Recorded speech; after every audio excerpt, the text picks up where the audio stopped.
Captain விஜயகாந்தின் முதலாம் ஆண்டு நினைவு தினம் இன்றைய தினம் அனுசரிக்கப்படுகிறது. இன்று குரு பூஜைக்கு ஏற்பாடு செய்திருக்கக்கூடிய சூழலில் மாநில தேர்தல் ஆணையத்திலிருந்து தேமுதிக அலுவலகம் வரை பேரணி செல்ல முன்னதாக அனுமதி கோரியிருந்த நிலையில் காவல்துறை தரப்பிலிருந்து அனுமதி மறுக்கப்பட்டது. போக்குவரத்து நெரிசலை காரணம் காட்டி காவல்துறை அனுமதி மறுத்திருந்த நிலையிலும் கூட தடையை மீறி தேமுதிகவினர் பேரணியை தொடங்கியிருக்கிறார்கள். தேமுதிக பொதுச் செயலாளர் பிரேமலதா விஜயகாந்த் தலைமையில் இந்த பேரணி நடைபெற்று வரக்கூடிய சூழலில் விவரங்களோடு இணைக்கிறார் செய்தியாளர் பாரிகார்த்திக். வணக்கம். தடையை மீறிய பேரணி தேமுதிகவினரால் நடைபெற்று வருகிறது. தலைமை பிரேமலதா விஜயகாந்த் அவர்கள் தலைமையில் நடைபெற்று வருகிறது. உங்களிடம்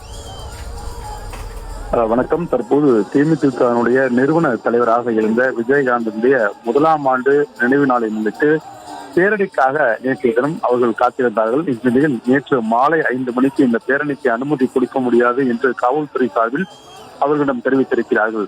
இந்நிலையில்தான் தற்போது இன்று காலை முதலே தொடர்ச்சியாக தேமுதிகவை சேர்ந்த பாக்ஸரை சுதீஷ் உள்ளிட்டோர் தொடர்ச்சியாக காவலர்களுடன் இந்த பேச்சுவார்த்தையில் ஈடுபட்டார்கள். அந்த பேச்சுவார்த்தையின் போது இது ஒரு முக்கியமான இடம், குறிப்பாக பேருந்து நிலையம், மார்க்கெட் என அனைத்து இடங்களுமே இன்று காலை வேலை நாள் என்பதால் அனுமதி கொடுக்க முடியாது, மிகப்பெரிய போக்குவரத்து பாதிப்பு ஏற்படும். எனவே இதன் காரணமாக அனுமதி கொடுக்க முடியாது என்று காவல்துறை சார்பில் அவர்களிடம் தேமுதிகவிடம் தெரிவித்தார்கள்.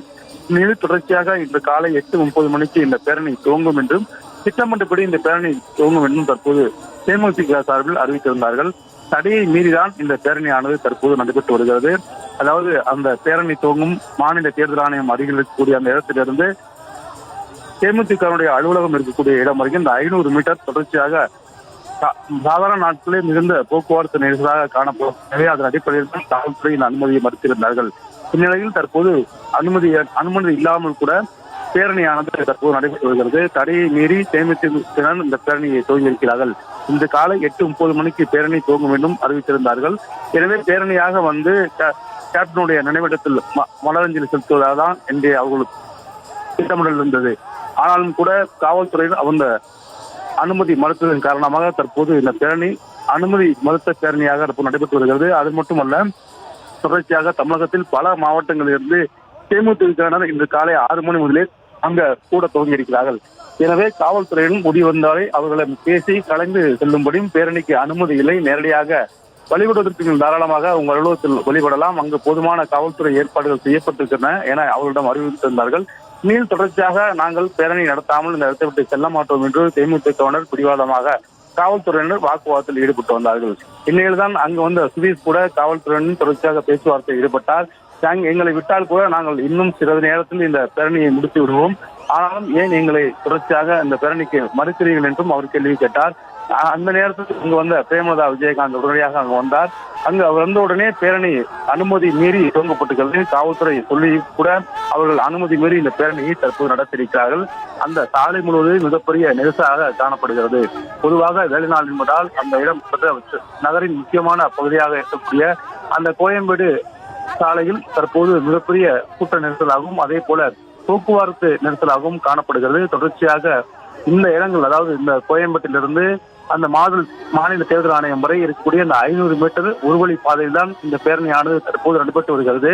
ஏற்கனவே நாங்கள் காவல்துறையிடம் அனுமதி கேட்டிருந்தோம், அவர்கள் கூறுவதாக சொல்லியிருந்தார்கள். அதன் அடிப்படையில் தான் இந்த பேரணிக்கு நாங்கள் திட்டமிடல் இருந்தோம் என்று தேமுதிக சார்பில் சொன்ன போதும் நேற்று மாலை 5 மணிக்கு இந்த பேரணியை அனுமதிக்க முடியாது என்று காவல்துறை சார்பில் அவர்களுக்கு தெரிவிக்கப்பட்டிருக்கிறது.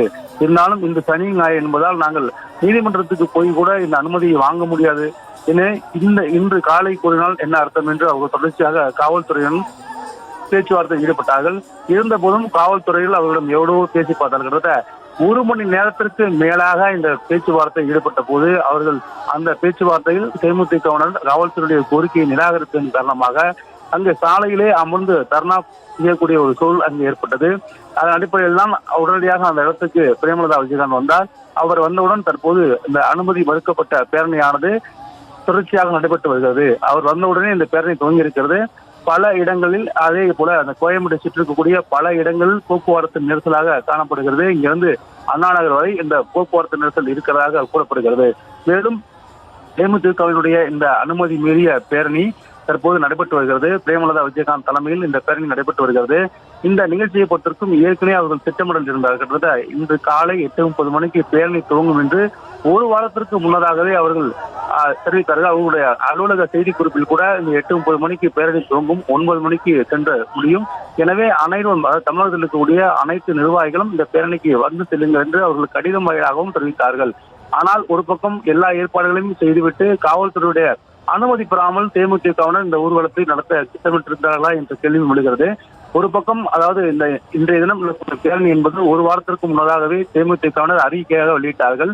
இந்த நிகழ்ச்சி நாள் குறிப்பும் அதே போல தலைவர்கள் வருகை உள்ளிட்ட பல விஷயங்களை அவர்கள் தொடர்ச்சியாக கூறிய நிலையில் இன்றைய தினம் இந்த பேரணி மறுப்பு என்றதை அவர்கள் இதுவரை அவர்கள் கட்சி தொண்டர்களுக்கு தெரிவிக்கவில்லை. நேற்று மாலை 5 மணிக்கே காவல்துறை சார்பில் இந்த பேரணிக்கு அனுமதி கொடுக்க முடியாது என்றும் அறிவுறுத்தப்பட்டிருக்கிறது.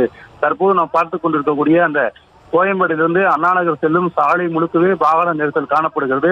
இன்று வேலை நாள் என்பதால் முக்கியமாக அதிக அளவில் சாலை போக்குவரத்து உள்ள இடம் அந்த கோயம்பேடு மார்க்கெட் மற்றும் பேருந்து நிலையம் அருகில். எனவே அந்த இடம் தற்போது மிகுந்த நெரிசலாக காணப்படுகிறது. போக்குவரத்து பல கிலோமீட்டர் தூரம் அங்கே தேங்கி நிற்கக்கூடிய ஒரு சூழல்தான் இந்த பேரணியானது தற்போது நடைபெற்று வருகிறது. தற்போது துவங்கிய இந்த பேரணி இன்னும் சற்று நேரத்தில் அவருடைய அந்த கட்சி அலுவலகத்துக்கு வந்து சேர்க்கிறது. அந்த கட்சி அலுவலகம் வந்து அங்கு இருக்கக்கூடிய அந்த கேப்டனுடைய நினைவு இடத்தில் மலர் வளையம் வைத்து மரியாதை செலுத்த இருக்கிறார்கள். அதே போல இன்றைய தினம் பல்வேறு அரசியல் கட்சி தலைவர்கள் கூட அங்கு வருவதாக இருந்தது. தமிழகத்தில் இருக்கக்கூடிய அனைத்து கட்சிகளுக்குமே நேரடியாக சென்று அவங்க கட்சியினர் அழைப்புதல் கொடுத்தார்கள். அதாவது இன்று நடக்கும் நிகழ்ச்சிக்கு தாங்கள் கட்சி சார்பில் கலந்து கொள்ள வேண்டும் என்று முதலமைச்சர் உட்பட எதிர்க்கட்சிகள் உட்பட அனைவருக்கும் நேரடியாக தேமுதிகவினர் போய் கடிதம் கொடுத்து அதே போல அழைப்புதலையும் கொடுத்திருந்தார்கள். அந்த அடிப்படையில் தான் திட்டமிட்டபடி இந்த நிகழ்ச்சி துவங்கி இருக்கும். ஆனாலும் 8:30 மணிக்கு இந்த பேரணி துவங்கக்கூடும் என்ற அறிவிப்பின் அடிப்படையில் தற்போது 9 மணி வரை இந்த பேரணியானது துவங்கவில்லை. காரணம் காவல்துறை அனுமதி மறுத்ததன் காரணமாக தான். எனவே இந்த காவல்துறை அனுமதியை நேற்று மாலை 5 மணிக்கு காவல்துறை மறுத்திருக்கிறார்கள். இருந்தபோதும் தற்போது இன்று காலை தேமுதிக தொண்டர்கள் அங்கு அதிக அளவில் கூடி வந்தார்கள். எனவே அவர்களை கலந்து செல்லும்படி காவல்துறையினர் அவர்களிடம் பேச்சுவார்த்தையின் போது ஈடுபட்டு வந்தார்கள். தொடர்ச்சியாக அவர்கள் அந்த பேச்சுவார்த்தைக்கு அவர்கள் ஒத்துவரார்கள். எனவே அந்த கட்சியினுடைய தலைவர்கள் அங்கு நேரடியாக அந்த சம்பந்தப்பட்ட இடத்திற்கு வந்தார்கள். அவர்களும் தற்போது பேசினார்கள். அதிலும் கூட தேமுதிக தொண்டர்கள் கலந்து செல்வதாக இல்லை. என்னெல்லாம் கிட்டத்தட்ட ஒரு வாரத்துக்கு முன்னதாகவே தேமுதிக தலைமை அலுவலகம் சார்பில் அனைத்து மாவட்ட அந்த கட்சியினுடைய நிர்வாகிகளுக்கும் கடிதம் அனுப்பப்பட்டு அனைவரும் இந்த நிகழ்ச்சியில் பங்கேற்க வேண்டும் என்றும் பேரணியில் பங்கேற்க வேண்டும் என்றும் தேமுதிக அழைப்பு விடுக்கப்பட்டிருக்கிறது. அதே போல தமிழகத்தில் இருக்கக்கூடிய அனைத்து தொண்டர்களும் இந்த நிகழ்ச்சியில் கலந்து கொள்ள வேண்டும் என்று தேமுதிக சார்பில் அந்த கட்சியினுடைய அறிக்கையும் வெளியிடப்பட்டிருக்கிறது. மேலும் அவர்கள் கொடுத்த அந்த செய்திக்குறிப்பின் அடிப்படையிலே 8:30 மணிக்கு பேரணி துவங்கும் என்று ஒரு வார காலத்திற்கு முன்னதாகவே இந்த அறிவிப்பை கொடுத்த நிலையில் காவல்துறையிடம் முறையாக அனுமதி பெறாதன் காரணமாக இவ்வளவு நேரம் இந்த போக்குவரத்து நெரிசல் ஏற்பட்டிருக்கிறது. கிட்டத்தட்ட நகரின் முக்கியமான இடமாக இருக்கக்கூடிய அந்த தேமுதிக அலுவலகம் இருக்கக்கூடிய கோயம்பேடு பகுதியை பொறுத்த வரைக்கும் நகரின் ஒரு மையமான பகுதி. அனைத்து நாள் கணக்கு லட்சக்கணக்கான வாகனங்கள் வந்து செல்லக்கூடிய ஒரு இடம். எனவே அந்த இடத்தில் காவல்துறை அனுமதி மறுத்திருக்கிறார்கள். இருந்தாலும் கூட தடையை மீறி தற்போது பேரணி தொடர்ச்சியாக நடைபெற்று வருகிறது. இந்த பேரணி அணிவதன் காரணமாக நகரில் பல இடங்களில் அதாவது கோயம்பேட்டை சுற்றிருக்கக்கூடிய அனைத்து இடங்களுமே வாகன நெரிசல் மிகுந்த பகுதியாக காணப்படுகிறது. தடையை மீறி தற்போது பிரேமலதா விஜயகாந்த் அவர்கள் தலைமையில் இந்த பேரணியானது வந்து விடுகிறது. கிட்டத்தட்ட பல்லாயிரக்கணக்கானோர் தமிழகத்தின் பல்வேறு இடங்களில் இந்த கட்சியினர் தேமுதிகவுடைய கட்சியினர் இந்த பேரணியில் கலந்து கொண்டிருக்கிறார்கள். அமைதியாக தற்போது இந்த பேரணியானது நடந்து வந்து கொண்டிருக்கிறார்கள். தொடர்ச்சியாக இன்னும் சற்று நேரத்தில் கோயம்பேடு இருக்கக்கூடிய அந்த தேமுதிக தலைமை அலுவலகத்தில் இருக்கக்கூடிய இந்த விஜயகாந்த் நினைவிடத்திற்கு மலர் வளையம் வைத்தும் இன்னும் சற்று நேரத்தில் மரியாதை செலுத்துகிறார்கள்.